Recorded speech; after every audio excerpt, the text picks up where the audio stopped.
Good.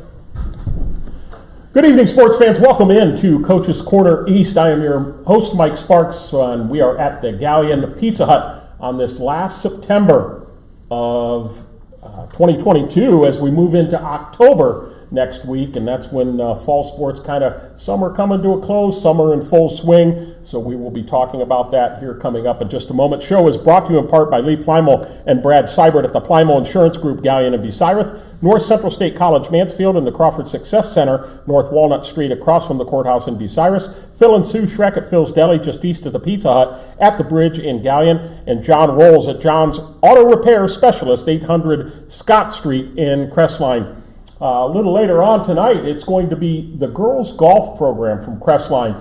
Alan Connor and some of his girls will be here, and we're going to talk to a girl that did the first time ever in girls' golf program at Galleon, something that's never been done before, so stay tuned for that. Prior to that, it'll be Jake Bruner and the Colonel Crawford Eagle football team coming off a tough loss to Cary, but the future is still bright for playoffs and things along that lines, and what their game coming up this week with Upper Sandusky. We'll talk about that. And we'll start off, as we do each and every week, on the football side at Galleon High School. It's Matt Dick, and coming off a very impressive win at home against a really talented Shelby team, 34-27. Congratulations and welcome to the show. Oh, thanks, and thanks for having me. 3-3 overall, 2-1 in the MOAC, and you came out firing, had a really impressive first half, and you mentioned to the Galleon Inquirer, hats off to Shelby, they're a good football team. We got then maybe on an off night, maybe we just execute a little better. Anytime you can beat them, it's a good win. Talk about just the overall happiness that you and your staff had about the Tigers' performance. Yeah, I think we've just been through a lot this year. We've had a lot of different injuries. You know, I think a big part of winning that game was guys like Caleb Grouch-Walski and Matt Klum stepping up at right tackle.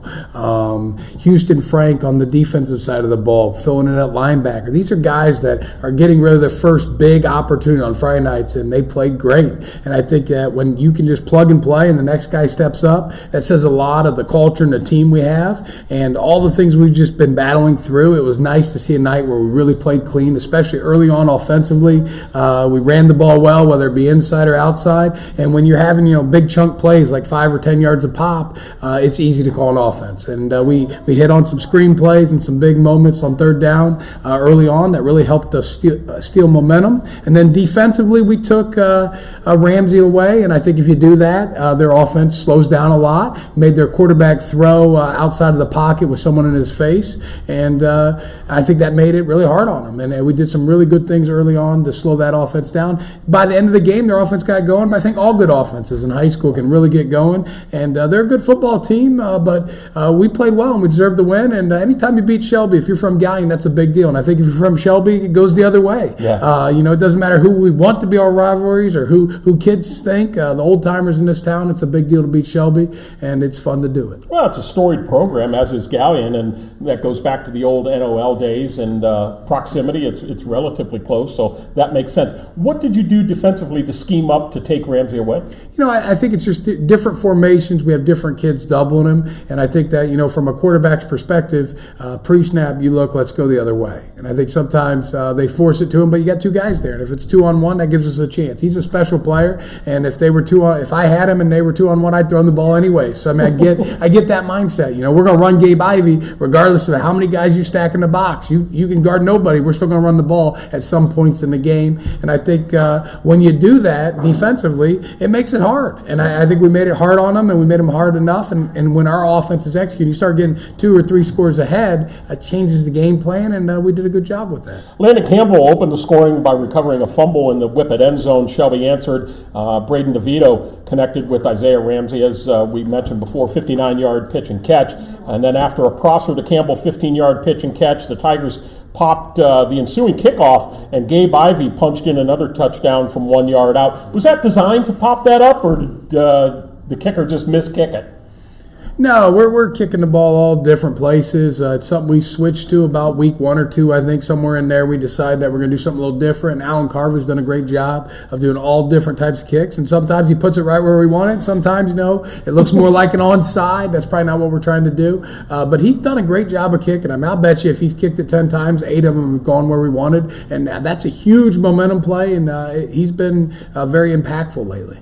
And it's been huge because it takes you into the locker room up 27-14. Landon Campbell's punting. Let's talk about that. Pinned Shelby inside their own 20-yard line 4 times as the Tigers really controlled the field position battle. Yeah, I mean, if you add in, being able to run the ball offensively, play solid defense, and you add in an all-state punter. I mean, he was an all-state punter as a sophomore, and I think he's averaging 3 or 4 more yards this year than he did last year. So I think he's definitely an all-state punter again this year, and that just is huge. It all fits together nicely, that run game, that defense, and special teams, and it really clicked on Friday night, and hopefully it continues. You go up 3 scores when Braxton Prosser, dashed 31 yards on a QB keeper. He was 4 of 6 passing, just 50 yards and 1 TD. Rushed another 12 times for 60 yards and 1 TD. Can you just see that maturation coming from him week after week? Yeah, absolutely. And I mean, he played by far his best game. And I'll be honest with you, him and Cooper Kent together played their best game on the same night.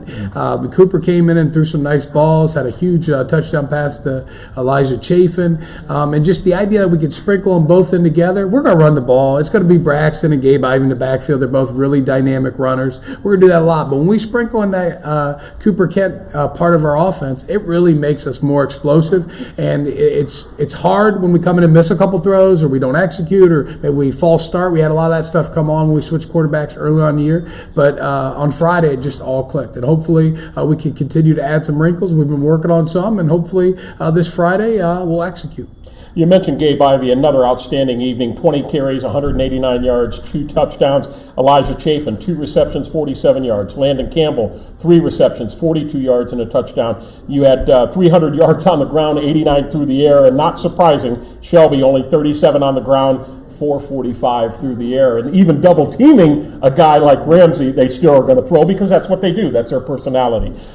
You win the turnover battle 2-0, and maybe one down spot, penalized 9 times for 65 yards. Just some things to clean up there, right, Coach? Yeah, we're trying to run a clock out, and we're going to delay a game. You don't see that very often, but it's nice to have lots of guys to rotate in to fix some of those mistakes. And we're going to keep working on the execution. But we ask our kids to do a lot. I mean, I don't hesitate with that. We can get really complex, and I don't think from the stands they see all the little wrinkles we're doing. But just a little blocking scheme here where the tight end arcs instead of kicks out, and then the fullback has to change his spot, and the guard has to change his spot. Some of those little wrinkles are tough, and I think it makes our kids think, and as the season goes on, you'll see it click more and more because we just get more and more reps. Very good. Take a break here before we talk to the young men around the table. We're brought to you in part by Steve Kurtzman and Associates at Innovative Recycling, 352 South Street in Gallion. Coach Tim Plumley at the Mohican Sports Medicine in Bucyrus. John Cross at Cross Carpet and Custom Floor, 302 North Seltzer Street, downtown Crestline.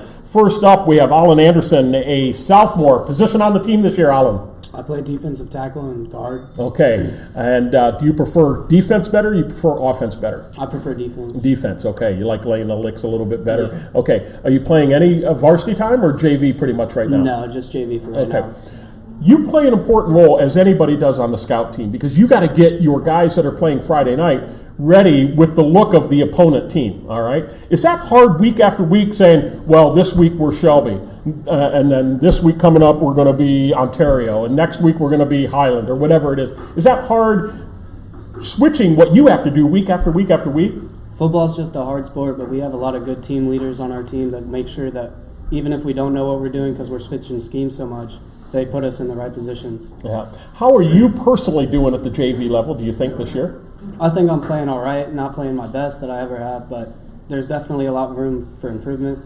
Yeah, and you recognize that, so that's a good thing. What have you done during practices and games to improve your skills? So because inevitably your number's going to get called on Friday night, you got to be ready to perform. What have you been doing to get better?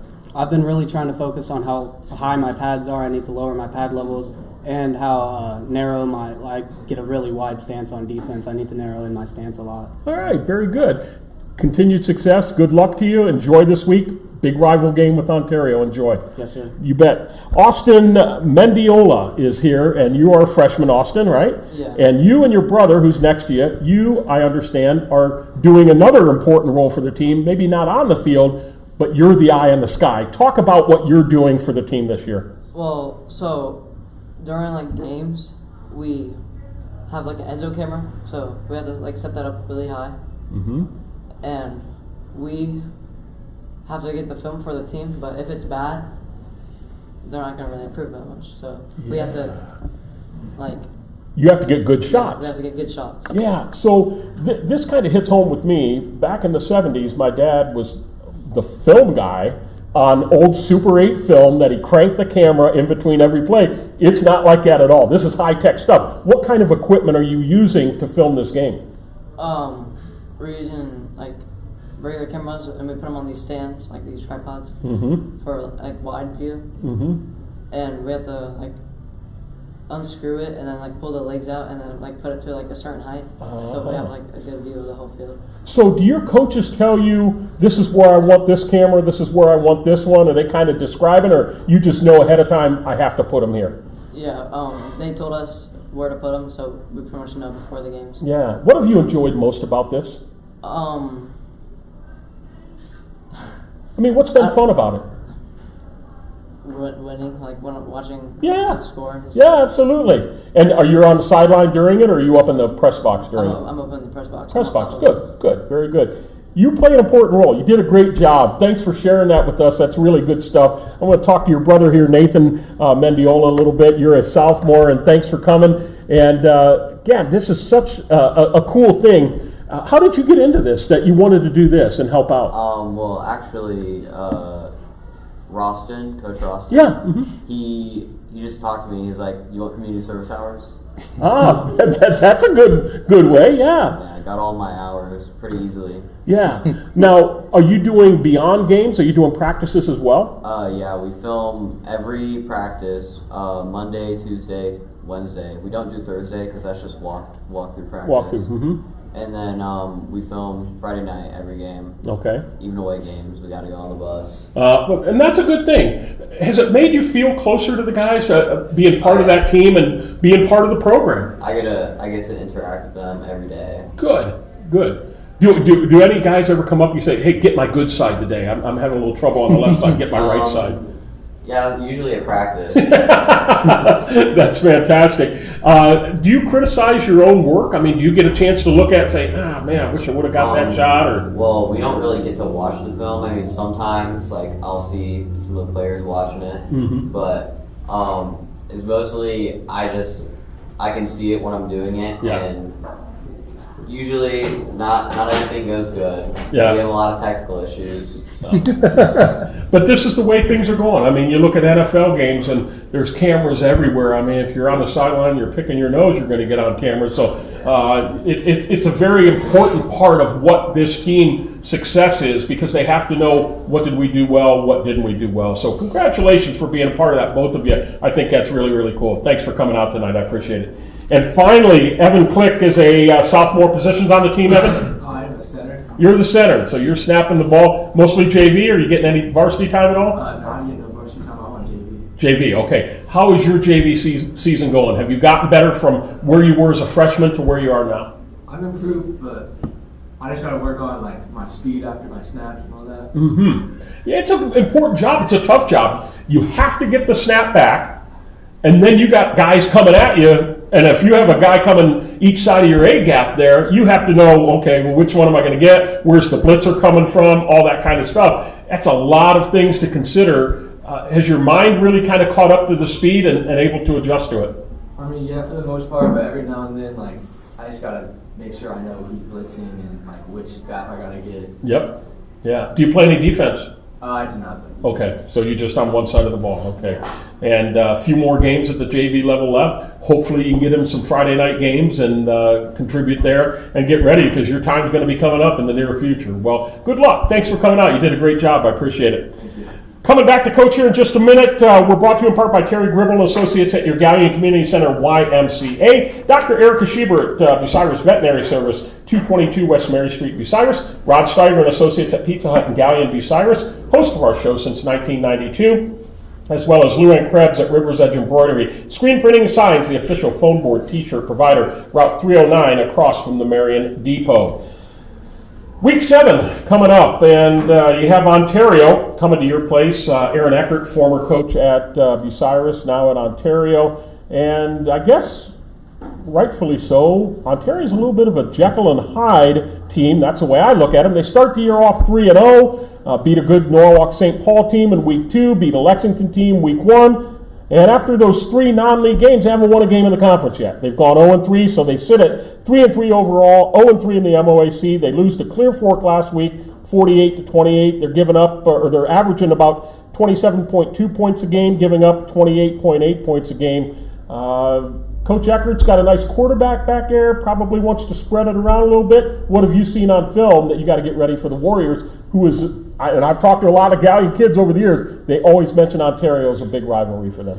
Yeah, I just think they do a nice job of running the ball. A Studer kid, and they got a big old line that try to pound it. And I think in a lot of ways we're real similar. And I think, we're on a hot streak right now. They're on a down streak, and hopefully we keep that going. But I expect it to be a great game. It was a great game, a 1-point game last year. And if you just watch the offenses last year, it looked real similar. And I'm interested to see what their offense in person looks like after a year of developing it. But it's almost all the same kids, and that's really similar to us. Most of our kids have been back as well. So hopefully it'll be a nice smash mouth football team. We'll execute. I think that'll be the key to victory is whoever executes the most is going to win. It's okay to punt, go 3 and out, that's fine, but we can't have holding penalties. We can't shoot ourselves in the foot. We got to take advantage of what they give us.